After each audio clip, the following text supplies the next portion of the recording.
కోసమో పిల్లల భవిష్యత్తుకో లేకపోతే పెళ్లిళ్ళకో మిగతా అవసరాలకు సేవ్ చేసుకున్నటువంటి డబ్బంతా కూడా ఖర్చు అయిపోతుంది. కానీ అటువంటి కుటుంబాలంతా కూడా ఒక భరోసా ఒక గవర్నమెంట్ హాస్పిటల్.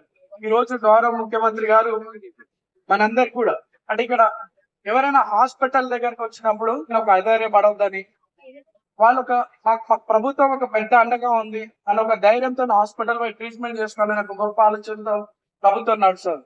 ఈరోజు ఒక కుటుంబంలో పెద్ద కొడుకుల అంటే పెద్ద కొడుకు ఎంత బాధ్యతగా కుటుంబాన్ని నడిపిస్తాడో అట్లా ఈ రోజు మన గౌరవ ముఖ్యమంత్రి గారు ఏ వ్యక్తి పేదలకి ఆరోగ్య విషయంలో కానివ్వండి, పిల్లల చదువు విషయంలో కానివ్వండి, రైతుల విషయం కానివ్వండి, అభివృద్ధి విషయంలో ఒక పెద్ద కొడుకు కాబట్టి రాష్ట్రాన్ని ముందుకు తీసుకుపోతా ఉన్నాడు మన ముఖ్యమంత్రి గారు.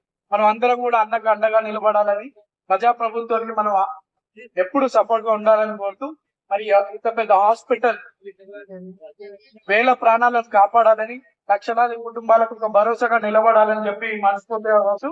నాకు ఈ అవకాశం ఇచ్చినటువంటి పెద్దలకు మనస్ఫూర్తిగా ధన్యవాదాలు. గౌరవ ఉప ముఖ్యమంత్రి గారికి, ఆరోగ్య శాఖ మంత్రి వారికి, రవాణా రోడ్డు భవనాల శాఖ మంత్రులు, వేదిక మీద ఉన్న ప్రజలు, అధికారులు, ఇక్కడికి విచ్చేసినటువంటి వైద్యానికి సంబంధించినటువంటి పెద్దలందరికీ కూడా పేరు పేరున నమస్కారం.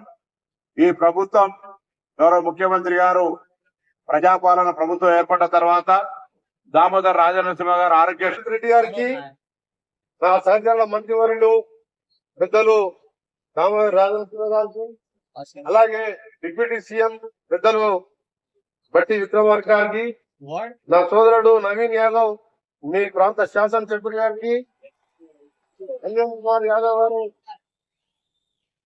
రాజ్యసభ ఎంపీ గారికి, అలాగే హెల్త్ సెక్రటరీ కృష్ణ గారు, వేదిక పైన అందరికి పేరు పేరున ఈరోజు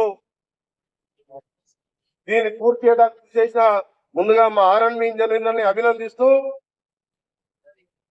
దాంతో పాటు దీన్ని చేపట్టి మా ప్రభుత్వం వచ్చినప్పుడు మొదటిగా రివ్యూ చేసినప్పుడు ఇక్కడ శంకుస్థాపన శిలాఫలకం 2-3 స్లాబ్లే ఉండే. దాన్ని ఇలా సీఎం గారు ఎప్పుడు నేను కలిసినా కలుద్దారు ఎప్పుడేమైతుందని చెప్పి గత 30 మాసాలుగా ఎక్కడ కలిసినా అదే మాట. అల్వాల్ ఎప్పుడు పూర్తి చేస్తారు, ఎల్బీ నగర్ ఎప్పుడు పూర్తి చేస్తారు, వరంగల్ ఎప్పుడు పూర్తి చేస్తారు, మా ఆర్ఎండ్బి డిపార్ట్మెంట్ నన్ను పట్టుకొని ప్రతిసారి ఇదే మాట.